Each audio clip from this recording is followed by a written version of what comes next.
My name is Isabel Molina, and I am the public programs producer here at the Museum of Jewish Heritage, a living memorial to the Holocaust.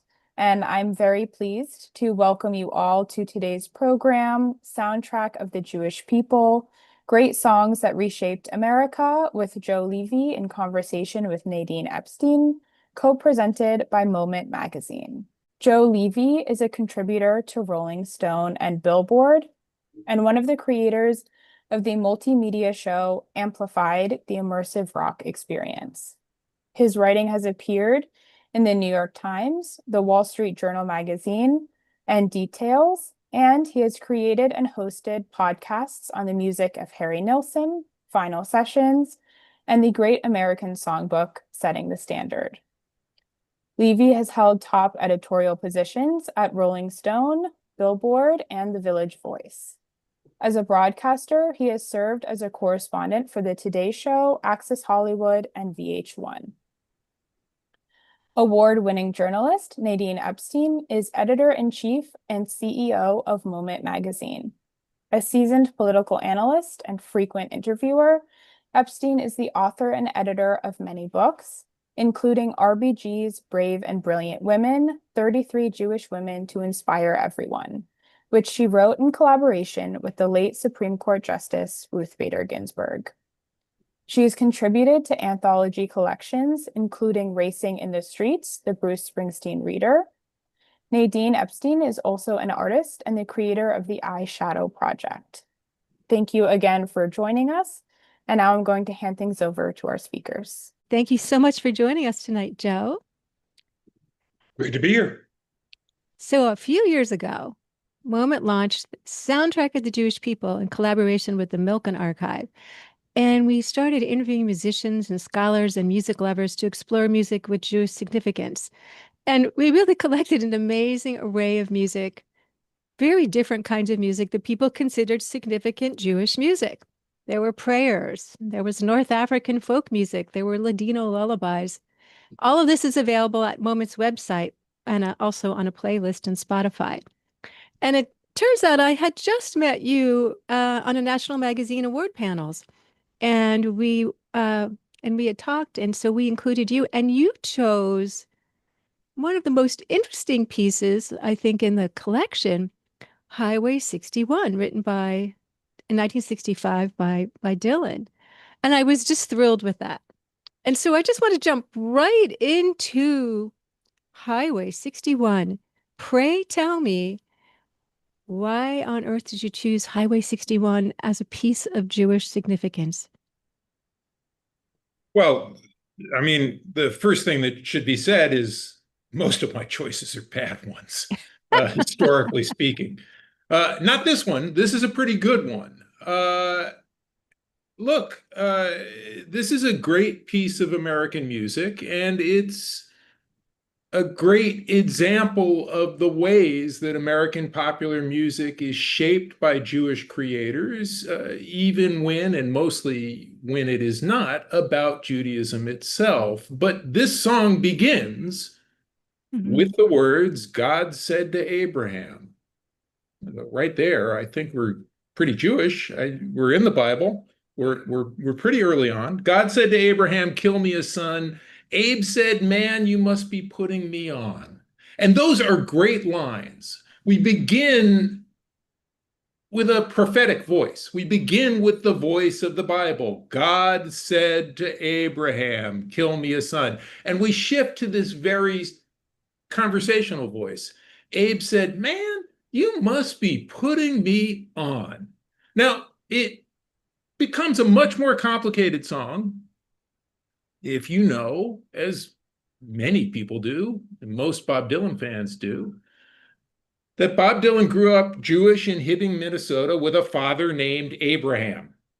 And it becomes a very different kind of song, not just a song about American identity, which it is, not just a song shaped by comic book and gangster movies and three-penny opera, which it is. It is a song shaped by all of those things, but a song also shaped by whatever Bob Dylan's childhood was, whatever his experience of Judaism was, whatever his experience of God is or was. It's a song shaped by all of these things. And it's a uniquely American song. Highway 61 is a real place. Yeah, tell us about the highway. Highway 61 is a real place, and it runs through Minnesota, I believe, or nearby Minnesota. I think it goes near Hibbing, yeah. Nearby Minneapolis, I mean to say. Highway 61 is a real place. It runs from New Orleans up to Chicago.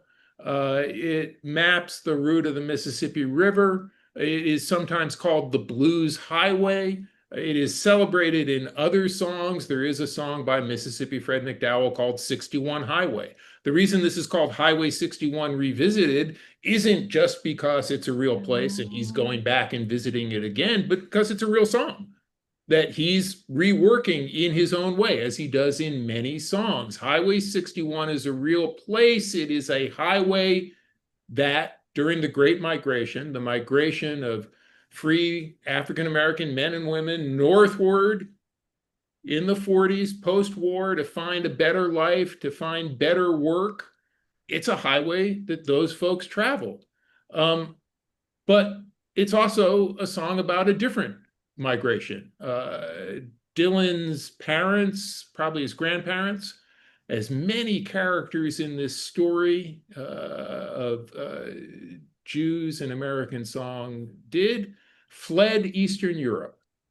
Specifically, I believe Odessa, but definitely Ukraine, then part of Russia, and they fled the pogroms. Randy Newman's great-grandparents, same thing. Songwriter after songwriter, they have roots in that migration westward to America, not necessarily to New York City. The path ran through Ellis Island, but in the case of Dylan's folks, his people, they went to Duluth, and from Duluth to Hibbing, because Duluth wasn't small and cold enough for them. I don't know why. Randy Newman's people went to the Jewish ghetto in New Haven, Connecticut. I didn't know there was one. It was no longer existed when I went to school there. Harold Arlen, the great songwriter, grew up, his folks had moved again, fleeing, I believe, Ukraine, to Buffalo, New York. These stories are legion in if you look at the Great American Songbook, or if you look at the work of Jewish songwriters in rock and roll, these stories reoccur over and over again. That's another kind of great migration. Well, let's step back a second, because there was something you wrote when you participated in the Jewish songbook, our soundtrack of the Jewish people. And you wrote, there are many great songs about the Jewish experience in America, but they were about America itself. And rather than enact assimilation, they reshape the America that they are describing. Right. Tell us how, let's start with this particular song. And I want to talk about how a number of these songs reshaped America. So Right. How did Highway 61 Revisited reshape America? We're in a crazy time. It's Sure. 1965. It It's a got very worse. messy No, time in no. the world. Sure. The country, I don't, yeah. But tell us about it.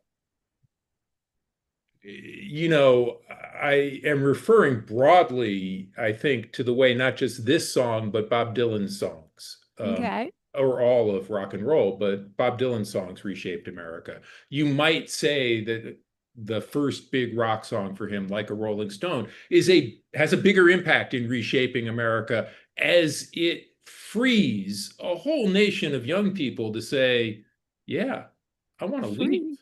Yeah. I would like to experience that whole like a Rolling Stone, no direction home thing. And Highway 61 is more specifically a song of chaos.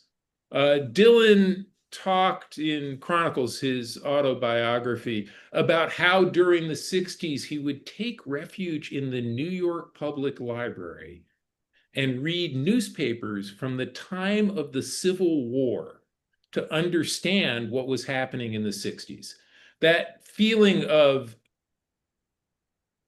great anger, violence, chaos, brother against brother, an America divided, was so with him in that moment that he went back to the moment, sadly, a little too much like the one we live in, where America seemed to be not seemed to be, was tearing itself apart in two pieces. And did he really do it? I don't know. That dude is not exactly known for his way with the truth. But that's his feeling, that the 60s were a time best understood by going to a quiet place and reading about the Civil War. When he talks in Highway 61 about, all the things you can do out on Highway 61, you can sell 40 red, white, and blue shoestrings and 1,000 telephones that do not ring. Yeah. That is dysfunctional America. Red, white, and blue shoestrings and 1,000 telephones that do not ring. That is an image of a dysfunctional America, right? And this is a song that doesn't celebrate that, doesn't expose it. It looks at it and it laughs. It laughs at it. It's a terrifying thing and it laughs at it. It's like a Marx Brothers movie about the apocalypse. It's so interesting because I've also been taking shelter in the history of the Civil War. It's fascinating. It's really interesting. And I hadn't even thought about the connection between that song and the Civil War. Thank you. Sure. So let's jump back through time, because in this kind of thesis that you wrote about, which I think is so fascinating, about how many Jewish musicians and songwriters and performers, but mostly songwriters, really shaped the American music framework that we even are in today. Let's jump back to the American Songbook and the early 20th century, or the late 19th century. And you tell us about some of the musicians that come to mind. And we could start with George Gershwin if you'd like.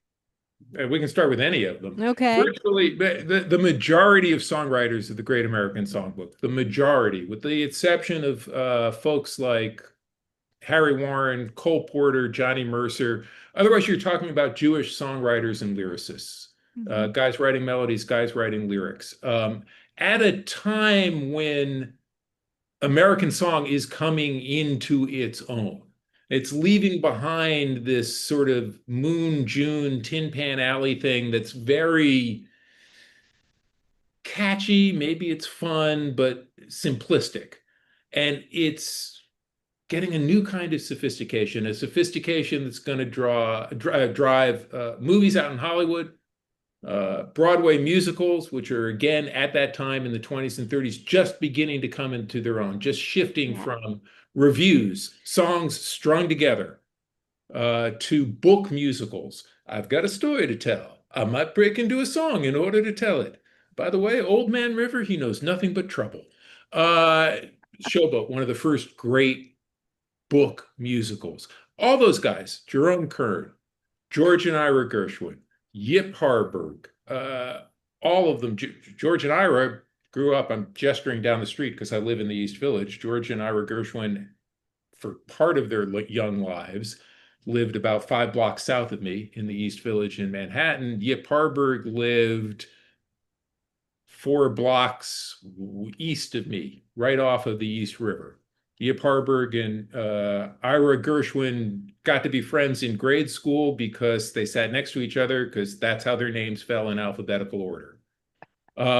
And these guys wrote these songs that were massive hits that, again, I say, reshaped America, reshaped American culture.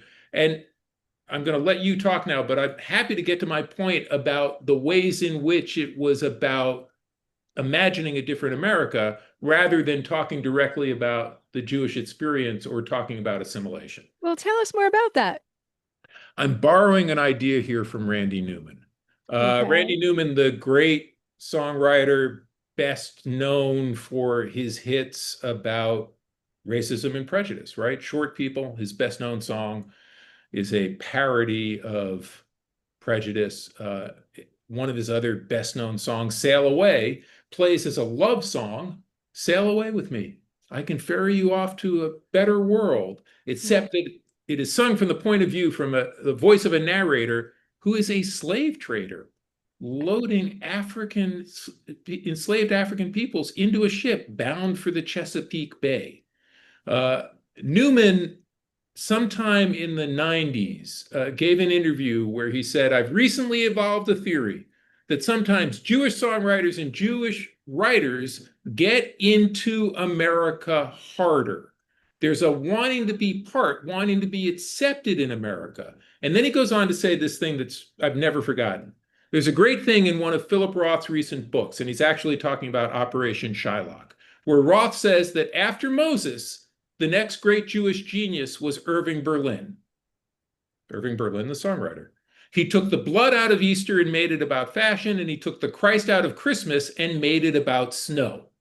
So, again, these are songs in which what Roth and Randy Newman are saying, this great songwriter takes religion out of these great religious holidays and makes them into great songs, great American songs, right? And he reshapes the holidays also. Reshapes He the makes more holidays, people able reshapes to them. participate in the holidays. Well, tell us a little bit about the Irving Berlin story. Like, Irving Berlin, the acknowledged genius, wrote the songs and the lyrics and knocked them out lickety-split, possibly by buying them from other people for a dime or two. He wrote so many songs so quickly that it is often theorized, much like Shakespeare's plays, that he didn't do it all by himself. But Berlin is an example, like Jerome Kern, for the songwriters who come after. These are guys who are bringing a new kind of song to Tin Pan Alley, and that mantle is taken up by folks like George and Ira Gershwin. well, tell us about Jerome Kern briefly. I mean, What does he add to this? Kern is for these songwriters, Kern was the guy that they looked up to. Johnny Mercer, George Gershwin, Harold Arlen, all looked up to Jerome Kern because Jerome Kern gets the credit for turning the corner in what a Broadway musical could do, for creating the book musical. The idea of these aren't just like, yeah, it's going to be a big dance number. A lot of girls walking down a stair. They're holding parasols. Maybe they're not wearing so much. That's the Ziegfeld Follies. That's what a Broadway show basically is before Showboat and Jerome Kern. And all of these guys, no matter what they did, no matter where they did it, no matter how successful they were, they wanted to write a Broadway hit. The guys who ended up out in Hollywood making boatloads of money. Well, truckloads. But a truck, still pretty good if you fill it with money. Truckloads of money. All they wanted to do was go back to New York and write a Broadway show. Harry Warren famously frustrated that he never got out of Hollywood. Johnny Mercer was the same way. Here's a guy writing these massive hits, Blues in the Night, which starts as a throwaway song in a movie so bad they rename it Blues in the Night because the song is that good. And all these guys want to do is get to New York and write a hit Broadway show because that's the pinnacle of the art to them. And Jerome Kern is the guy who builds that ambition inside them. So some of this is coming. There are some of them, and I think that have like cantor fathers. You're talking about Harold Arlen. Harold Arlen. So, there's some actual real Jewish influence There is on this music. There is and indeed. Tell us a little bit about Arlen and his papa. Jaime Arlen, born at any rate, he changes his name to Harold. He's the son of a cantor. And he, at 14 or 15, begins his career as a professional entertainer. He wants to get involved in vaudeville or amateur nights in Buffalo, New York. But he plays piano so well that soon he's playing piano in movie theaters, in a burlesque house. By 15, he's put together a band. They're splitting $60 a week. It's still the 1920s. They play 4 shows a day. His $20 a week is about $300 in today's money. It makes him so much money that at 15, he buys the first Model T Ford in his neighborhood at 15 years old. His father wanted him to be a doctor. His father was a cantor. His mom wanted him to be a music teacher. Here's the other significant thing about Harold Arlen. He and his family grew up in a two-family house. They rented the other part of the house to a black family. He grew up alongside Anderson and Minnie Arthur. I don't remember that. I had to look it up. And he grew up alongside their tradition. The interesting thing, though, is a way in which those traditions speak to each other. And don't just speak to each other. I mentioned the two great migrations. The conversation that I hear being enacted in Highway 61 revisited. But there are other commonalities in the African American experience and the Jewish experience, a certain exile, a certain history and enslavement, and something else. There's a famous story about Harold Arlen, who moves to New York, writes his first song, Get Happy, kind of by accident. He's playing an intro vamp for some dancers that he's rehearsing. And one of the songwriters of the show sitting in the audience says, "What's that song you're playing?" He's like, "It's not a song. It's just a riff. Just to get the dancers going." He's like, "No, that's a song. Dude, that's a song." And it is. It's a huge hit. He starts writing songs for the Cotton Club, ends up out in Hollywood. But along the way, he decides he's going to turn his dad on to jazz, his dad, the cantor. And he plays him Louis Armstrong records. Louis Armstrong and the Hot Five or the Hot Seven, one or the other. And his father says, "That's not bad." Where did he get it? He recognizes in Armstrong's scatting something that he himself does, right? And it's not just like, oh, I make up a melody to go along with the words in front of me. He recognizes something in the music itself. And it's a really remarkable story. Where did he get it? Well, you brought me to, I was going to talk about how this period's a melting pot of music. And there is a direct connection Right. a little bit later, but coming between Jewish producers and Black musicians, which like my cousin Art Roop was part of. But there's also this actual link between music, between Jewish music and Black music. And there's so many links between the music. And there's just there's influence going back and forth. And let's talk about George Gershwin a minute, because Sure. you were how is George Gershwin, who writes one of the most quintessential American pieces of Rhapsody in Blue, I get the title right? You did indeed. Rhapsody in Blue, which Gershwin referred to. Gershwin thought a lot about American music. He thought a lot about what he was doing. He didn't just do it. He wrote articles in the newspaper years and years before he sits down to write Porgy and Bess. He says, "I want to make American song into a great folk opera." And he at one point writes, "Rhapsody in Blue is a musical kaleidoscope of America, of our vast melting pot." Now, the melting pot, it's a popular idea. We all know what it means. We grew up with it. So did he. In point of fact, he probably got it, and it probably became popular as part of partly in relationship to a play that ran on Broadway in 1908. George saw it when he was 10 years old. It was called The Melting Pot. It was by Israel Zangwill. Israel Zangwill, British, fled the Pilgrims, Russia, wrote this play. The main character in the play is a Russian Jew who flees the Pilgrims, moves to America, and writes a symphony called The Crucible that celebrates a future in which ethnic divisions are dissolved and people can unite to build the Republic of Man. And it made a big impression on Gershwin. The whole idea of dissolving ethnic divisions and the whole idea of the melting pot made a big impression on him. He grew up, I always like to say this, he grew up at exactly the right time. He grew up just as ragtime was coming into vogue, so he never knew a world that didn't swing What does ragtime do? It's a huge sensation in America. It takes music and it syncopates it. He Yes. never knew a world that wasn't syncopated. He grows up right at the time that the subways are being built. Times Square is going to boom. Broadway is going to be a thing. It's going to be easier to get around town. He apprentices as a demo pianist in one of the Tin Pan Alley songwriting publishing houses.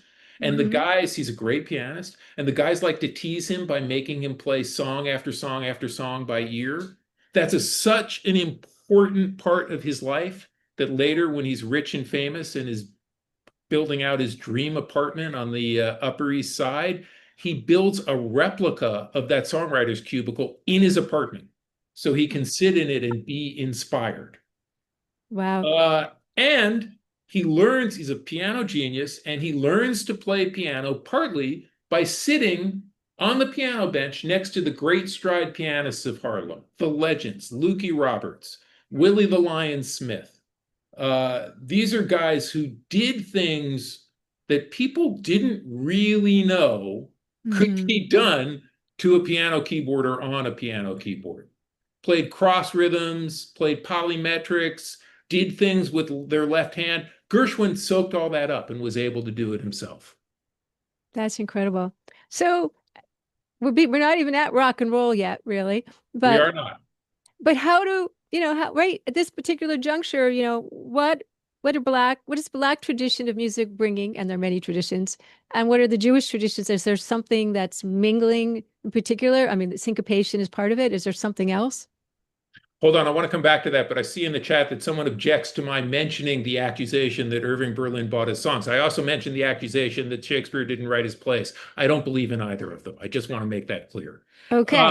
That's it. Hank Williams probably didn't write all his songs, but that's a whole other topic. You wanted to ask about what? Well, before we get into rock and roll, where there's a lot of crossover, there's kind of crossover here too. And I just was wondering, what are some of the Black musical traditions bringing, and what are some of the Jewish musical traditions bringing at this point?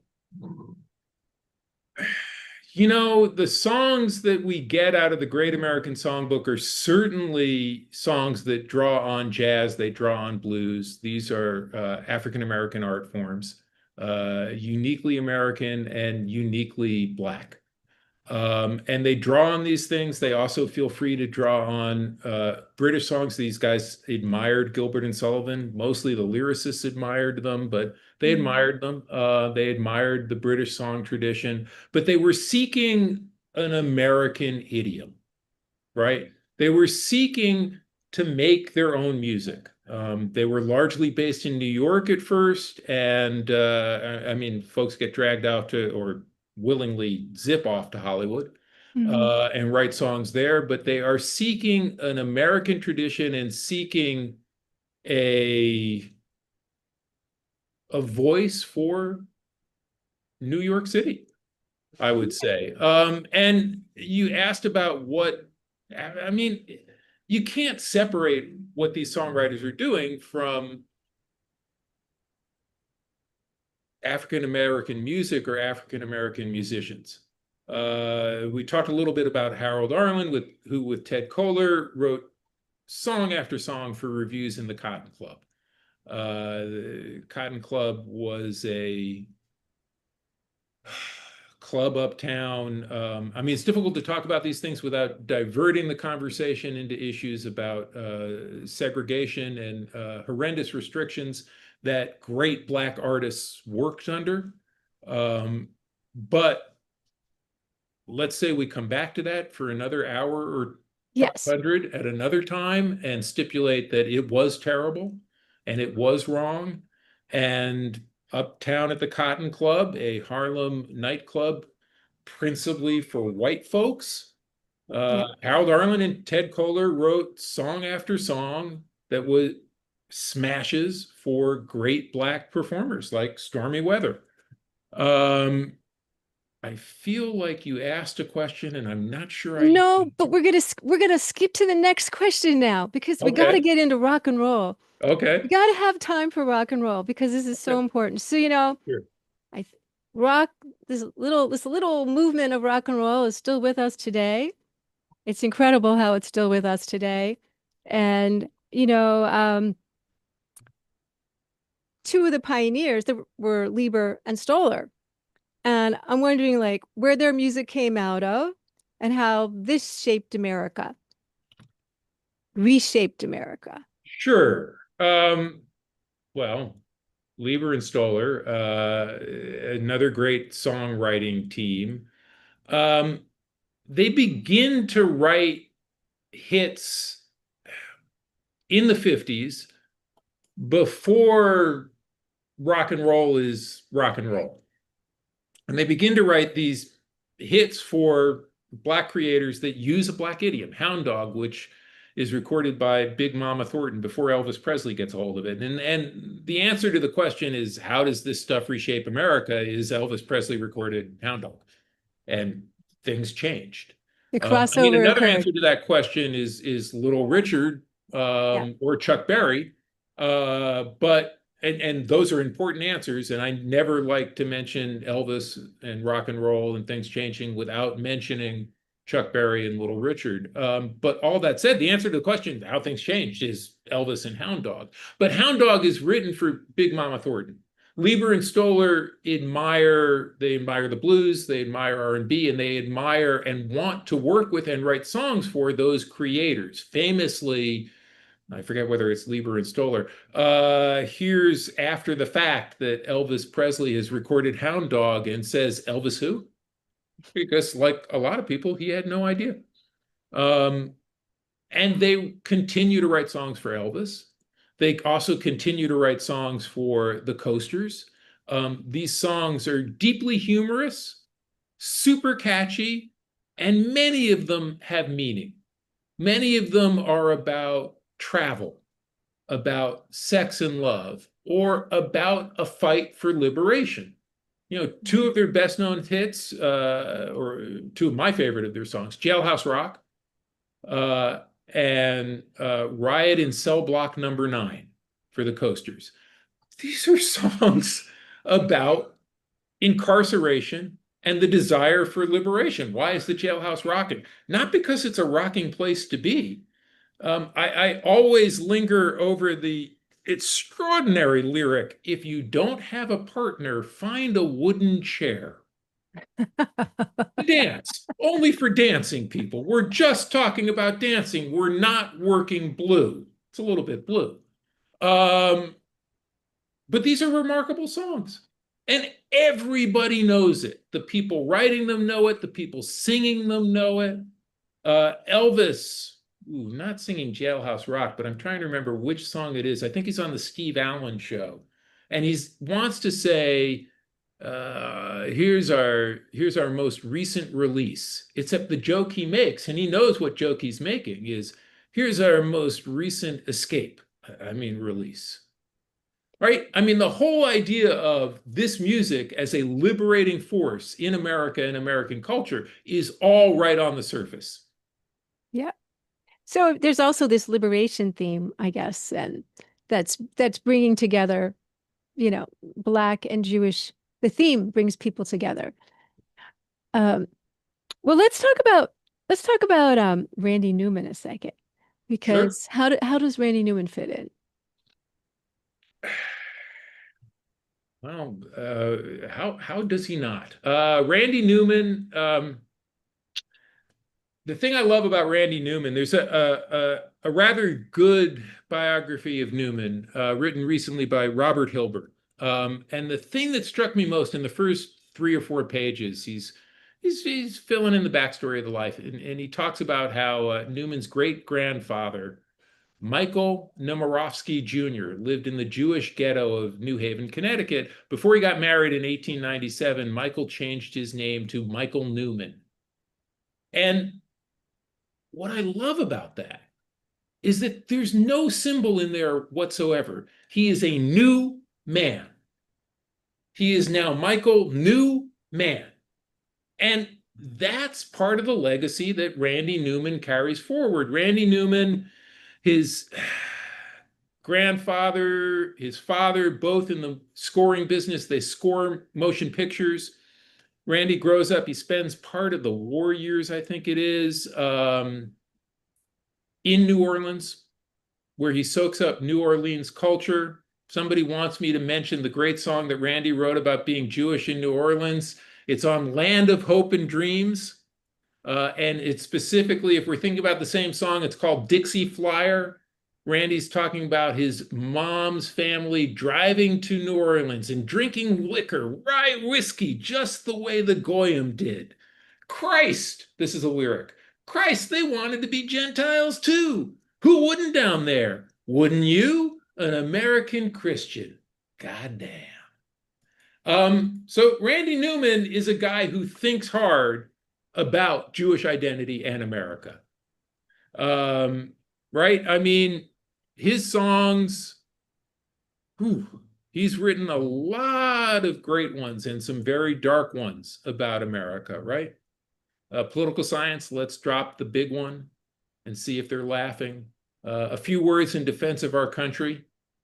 The recent song that's actually the title for the Hilburn biography, which compares our current world leaders to the great villains of the past. Humorously, it's a good laugh. Randy Newman, best known for at this point for writing those Disney songs, but has a lot of dark and funny things to share with us. So American popular music has always been kind of a melting pot with all these different identities and kinds of musical traditions in it. And how does cultural appropriation play into this? Because it's such a common thing we hear about today. It's a good question. And you can certainly say that there are elements of cultural appropriation in much of what I've talked about. That by latching onto and adapting, even being inspired by and taking in jazz, blues, these different, these songwriters who come from a different place, and I would not say that the Jewish songwriters of the 20s and 30s came from a position of privilege, except in regard to those who suffered greater oppression and greater prejudice than they did. And that would be the African Americans that they were inspired by. And yet, I tend to think that when we're strict about ideas of cultural appropriation, we miss the idea of American culture writ large. African American music is enormously important, and it is just that. It is African American music. I would say that jazz borrows instruments from, but it borrows ideas from European harmony, utilizes those things to create something new. Just as I would say, and I often have, anytime anyone gives me the opportunity, I like to say that Little Richard takes a piano, a symbol of European classical music, and turns it into a drum in an act of reverse colonization. Little Richard played the piano in a way that it's a famous story that his first session is down in New Orleans, J&M Studios in New Orleans. The best piano players in the world are there. Huey Piano Smith, who is one of the best piano players in the world, is on that session, and he hates the way that Little Richard plays piano. Because Little Richard is just banging on the keys. And yet it's the drummer, Earl Palmer, the guy who is credited with creating the rock and roll beat on those Little Richard sessions, because the piano was so driving, he had to shift from shuffle time or swing time into a more straight time, a 4/4 beat. And it's Earl Palmer who recognizes and says in his autobiography, a page was being turned. I got to think it's the ghostwriter who said that, but that's neither here nor there. A page was being turned. This is a conversation. And I think what we miss when we talk about cultural appropriation, when we talk about theft, we miss the love. Love and Theft is the name of a Bob Dylan record. It is actually the name, he stole it, of a book about minstrelsy by a guy named Eric Lott. And what Eric gets right in the title is exactly it, love and theft. There is an admiration Yes. that drives people to want to be part of this or to want to make it part of themselves. I think it's the way of art, Sure. to put it As long simply. as long as you're paying royalties if you're stealing outright. Yes. So we're in another messy time in America, as we referred to before, with incredible divisions. And I'm wondering, are American musicians still reshaping, clarifying the American identity, American musical identity at this point? Well, yes. I mean, the simple answer is yes. I mean, Okay. to me, that's what popular art does. Popular art takes in the moment, reflects it, reshapes it. It's not exactly a coincidence that during a rising opioid epidemic, whatever word we want to use, crisis, we have the rise of a kind of hip hop trap out of Atlanta that is extremely narcotized in its sound. Just as it's not an accident that over the last 10 years, we've seen tremendous commercial success for a wide variety of Spanish-speaking Latin music, Latin musicians in the United States at a time when the idea of the presence of man, I don't even want to get into it because I'm going to start cursing and it's not going to be the good curse words either. But the presence of immigrants, even Mhm. the presence of the Spanish language, is something that people want to eradicate. And at this moment, the popular music audience is saying, you know who's the biggest musician in the world and in America as well? Bad Bunny, guy from Puerto Rico. Yeah. And while you're busy policing people's sexual identity, Bad Bunny is kind of, well, I wouldn't call him non-binary, but he sure is less macho than a lot. Like, I mean, there is something going on. There is a conversation that gets left out of a lot of cultural and political commentary, and that is the conversation that happens on the pop charts. Actually, and we were talking earlier about Little Richard, and Little Richard did that for his era too, because he was Yes. so completely different. Yes, And I am a big believer in the amazing story of Little Richard, the amazing idea of his presence, and the fact that his first hits are less than a year after the Brown versus the Board of Education decision from the Supreme Court. So at a moment when America's segregationist forces are standing up and saying no, America's youth is saying, I really like the record by the black gay guy. I didn't know he was gay. I don't know what gay is, but that guy sure has some different hair. I mean, there is no way, even if you don't know what Little Richard's sexual identity is, there is no way that you do not recognize that there is something very different about this performer. About his persona, sure, but there's no MTV and you didn't make it to the movies when The Girl Can't Help It is playing. Just listen to the records. The records themselves, many of which are loaded with a lot of coded drag references that folks didn't get. I always say it doesn't matter. You don't have to understand the play and the lyrics. You just have to listen to the record because it's all right there. It's libidinal, it's unhinged, it is amazing. so we have Bad Bunny and we have hip hop music today. Sure. Are there Jewish songwriters today who are participating in this in this musical conversation? Sure, there are.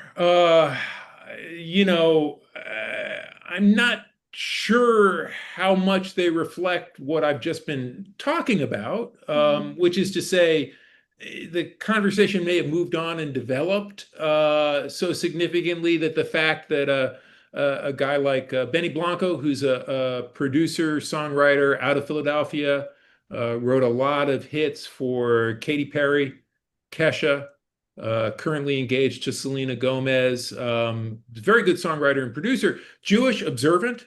Does that impact his work? Do I know it from the conversations around his work? Generally, no. I don't. He's a very interesting character. I no longer remember his real name, but he's named himself after a character in Carlito's Way, Benny Blanco from the Bronx. Because again, a lot of people come to this world to reinvent themselves. What's Bob Dylan's name? Robert Zimmerman, right? This isn't the persona that they choose to show to the world. And we have other. Does it matter that Drake is got a Jewish mom, or Doja Cat, two very popular rappers? Does that impact the work that they make? I'm not sure that it does. I don't hear it myself, but I'd be interested to know if other folks do. Certainly, Doja Cat's whole persona is very out there, but probably more related to how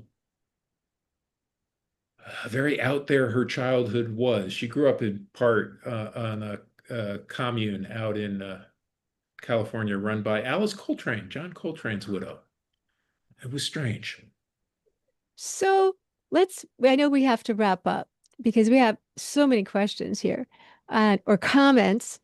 But so there was this framework that of Jewish songwriters who helped to shape the Sure. American music scene that we have today. Is that framework basically still what we're working off of? Is it still the songbook for the for most Americans? Is it kind of the, is it what we build on? I mean, how is it relevant at this minute? It's part of our cultural identity. I would say that the strangest thing about rock and roll is its ongoing relevance. I mean, you can argue about it, but it is not as though people don't know who the Beatles or Elvis are. And it's not as though those things haven't impacted other things that came after. The great songs of the Great American Songbook, I think generally speaking, folks know them. Sometimes they grow up singing them in chorus in school without knowing who wrote them. It's part of our cultural identity. It's part of a framework we exist in. I think it still sets the general framework for most of what we hear today. So we're going to wrap up because we have questions. But before we do, I just want to thank you so much. It's absolutely delightful to talk to you. And I want to also remind people that you can visit Moment Soundtrack of the Jewish People at momentmag.com/music. We're going to put it in the chat. You'll get it later. And this is the first of many virtual and live and in-person conversations we're going to be having on the Jewish soundtrack. So, Suzanne? Hi, thank you so much for that. Great conversation. For those who do not know me, I am Suzanne Borden. I am Moment Magazine's Moment Live producer, and I help with these conversations as well. I did want to let people know that Joe has actually an 8-episode podcast called Setting the Standard that goes into a deeper dive to many of the music composers and lyricists that we've mentioned, and you can find that wherever you listen to your podcasts. A lot of people wanted to make sure we told everybody that Benny Blanco's given name is Benjamin Levin or Levin, and I know that he went to Jewish summer camp as a child.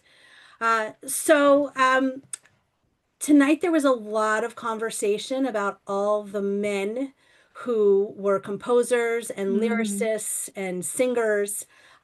and no women other at the very end of Doja Cat were mentioned.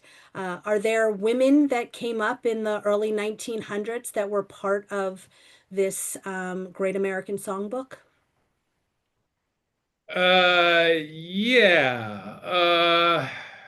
There's But some Yiddish singers that are influential too, I think. yeah, unsurprisingly, although I do live where the Yiddish theater was, unsurprisingly, you can stump me on the great Yiddish singers. I'll mention the Barry sisters. I know there were the Barry sisters, were the Sure, most famous of them all. sure. Well, the one who comes to mind, and it's not really going to be the one you're looking for, but the one who comes to mind is Kay Swift, who's very important in the Gershwin story and is not Jewish. However, she is enormously devoted to him. I believe she teaches him how to horseback ride, but I could be wrong about that. And he encourages her to become a songwriter and encourages her to write a whole show. She's also one of the forces behind the preservation of Porgy and Bess. People are mentioning Carole King. Sure, of course, Carole King. What a shonda for me not to immediately answer when you say, "Are there great?" Sure, Carole King. And she's shaping she's shaping the women's story. The Sure. American We really didn't talk reshaping about the the Brill American Building. women's story. We And really there's a didn't talk about the Brill Building, and we really didn't talk about Goffin and King. We didn't talk. Sure, there are other great songwriter teams. Carole King, I think, is extraordinary because she comes out of that factory songwriting scene and then reasserts herself or remakes herself as a singer-songwriter with Tapestry. And those songs are incredible. And it is an incredible moment where she takes all of that hit-making concision and catchiness and puts it in service to a much more personal kind of songwriting. To be fair, I did ask about the early 1900s. So Carole Sure. King was right. Yeah, let's excuse my ignorance. But I think it's a whole other, we should do a whole other program really looking at women because their stories are less known, as we know, but they're shaping a different part of the American story. So anyways. It's been said that the song Over the Rainbow is about Jewish longing for a homeland. Are you familiar with this? Yeah, I'm familiar with the idea. I will say Yip Harburg, the amazing things about Yip Harburg and the Wizard of Oz, we should first start with the idea of the rainbow, which is his. It's not in the book. None of that is in the book. We should also go on to talk about the incredible union message that he bakes into the Wizard of Oz with the Lollipop League, the Lullaby League and the Lollipop Guild. These are his version of union fight songs for kids. I mean, I don't know what to call it, except it's absolutely amazing. Rainbows, which were a recurring motif for Yip. I'm familiar with that idea. I do not know, having read a couple of books about Yip Harburg, if he ever agreed with it. And I do know that it is embraced by many communities who long for a place to be or a sense of belonging. And I just want to say that there were two in the soundtrack of The Jewish People. It was the only song picked by two different people. I think one of them was Rabbi Angela Buchdahl, who we interviewed, and I'm blanking on who the other one was. Maybe it was Ben Sidran, who is an incredible jazz musician, who both chose, and I'm not 100% sure, but I think it was playing the Steve Miller Band. They both chose, he's an amazing guy, both chose that piece of music and had a long explanation. Each of them explained why they think it's a very Jewish piece of music. So we could look it up. Sure, sure, sure. In my podcast, when we come to that song, I invited in Rufus Wainwright, great singer-songwriter, to talk about it. I once saw Rufus perform that song downtown in a small club gig and introduce it as the gay national anthem. I mean, it is a great song. It is one everyone knows. It is a remarkable, that octave leap is something that Yip had to convince Harlan to keep in the song, Harold Arlen to keep in the song. Harburg, a fascinating songwriter. Thank you. There were several Black artists who decided to sing Jewish songs. Ella Fitzgerald doing Be'mir Bis Duchesne, and Harry Belafonte singing Hava Nagila. Were there how do you know how they came to sing those songs? And were there other artists who sang Jewish songs as well and made them hits?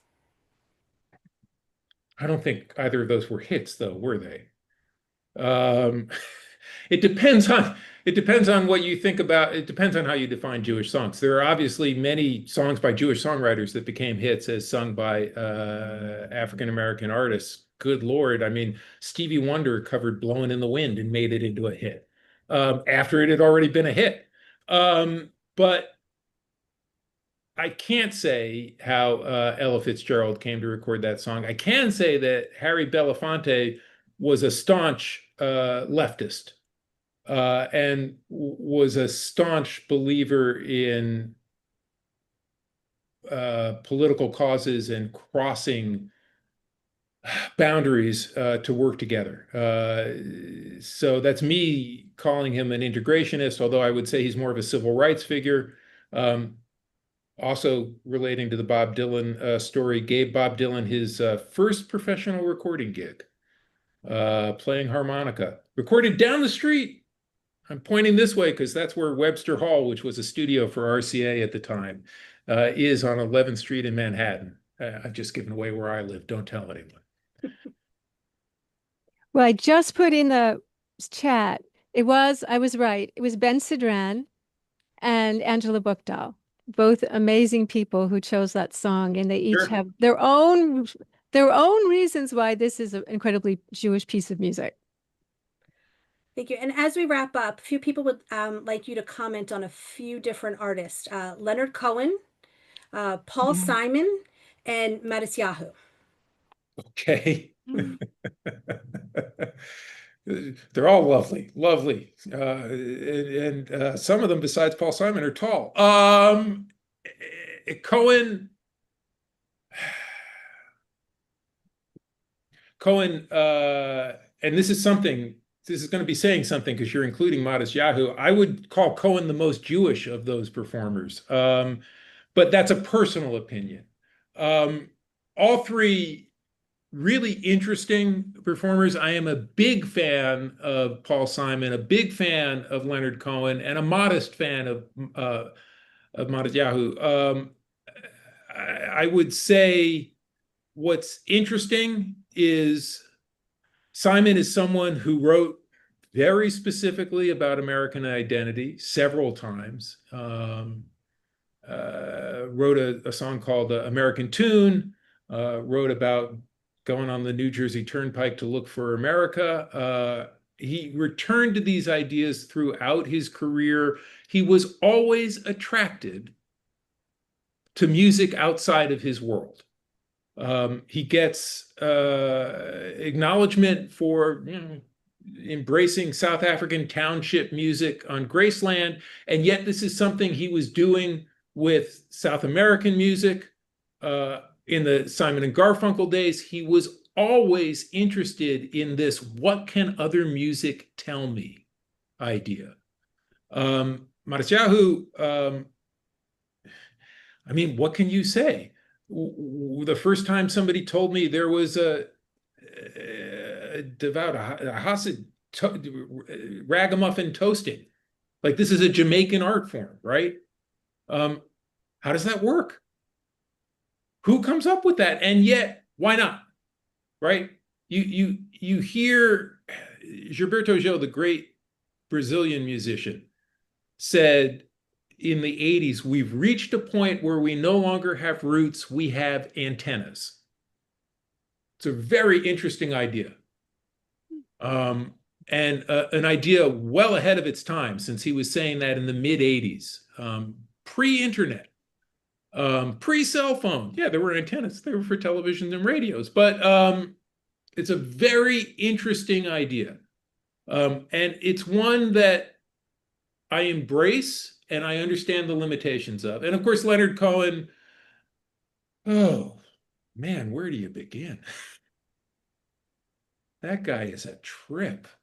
I had the honor of being in the same room as that guy twice in my life. Once I saw him speak, and once I saw him perform. I saw his first performance after 20 years, I think, in New York City at the Beacon Theater. The speaking thing was in 1988. He withdrew a bit from public life after this. He was speaking at something called the New Music Seminar.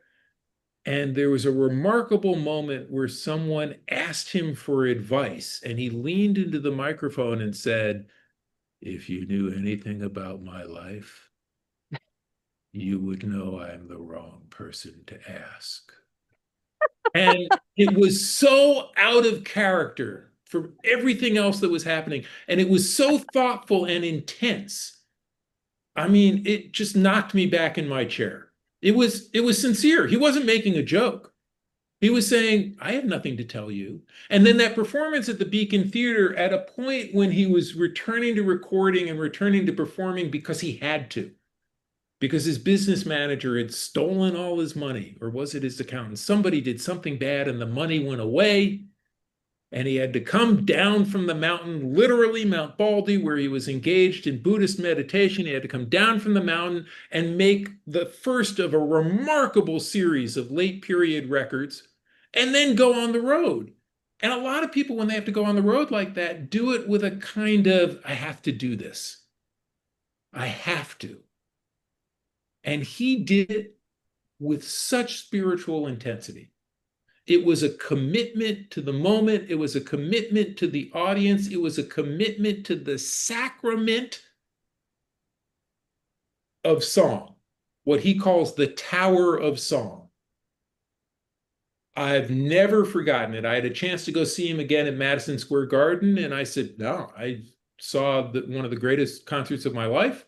I was up in the balcony. I remember where I was. I remember what happened. I just want to hold on to that.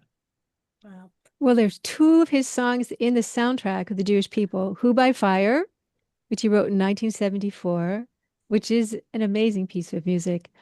And then something he writes in Hebrew and English in 2016 called You Want It Darker. Yeah. Okay. Well, that is a great place for us to end. Thank you very much, both of you, for this wonderful conversation. We love the stories, Joe. Again, people, I wanted to remind people Joe's podcast is Setting the Standard. I want to thank Isabel and the Museum of Jewish Heritage for co-sponsoring tonight's program with Moment. And I want to remind everyone to please visit momentmag.com to read and listen to our soundtrack of the Jewish people. You can register for our upcoming Moment Live programs, subscribe to our magazine, and learn more about our wide-ranging initiatives. And now I'll hand it back to Isabel. Thank you so much. Just echoing what Suzanne has said, I would like to give a big thank you to Nadine and Joe for such an incredible discussion tonight. And again, to you, Suzanne, for moderating our Q&A.